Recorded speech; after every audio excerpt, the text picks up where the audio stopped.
民团甲国立台北护理健康大学合作推出互动血栓平台，互家庭的照顾者会当去做长照机构志工，一日就会当换2日的家庭长照的血栓服务，改善这家庭照顾者因血栓的服务，嘛会当减轻机构欠人力的问题。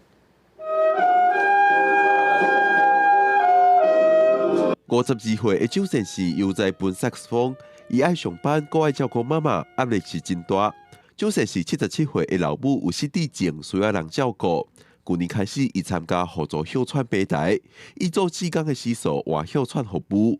伊也利用这个方式，互家己伫照顾妈妈的过程当中，有机会松一口气。我母亲还没来这边之前呢，其实大概1个月平均接到警察局2次电话，你们家谁谁谁。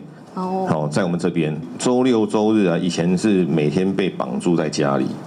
那现在偶尔有机会可以，就是可以出去走走、玩玩。周先生参加的互助血栓平台是去年由国科会补助，照顾者关怀总会参考了台北护理健康大学执行的计划。照顾者通伫假日的时到机构做志工，帮助专业的照顾服务员去照顾时段。 照顾者服务1天，就通有2天的血栓服务时数会当用。去照顾机构做志工，也通小可解决机构欠工的问题。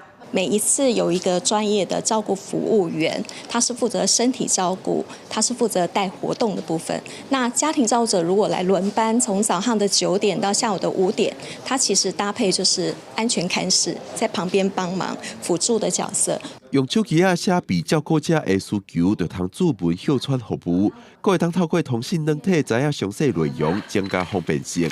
这项互助血栓计划目前伫台北有4个示范点，民间团体表示，若效果袂歹，希望会当塞到各县市。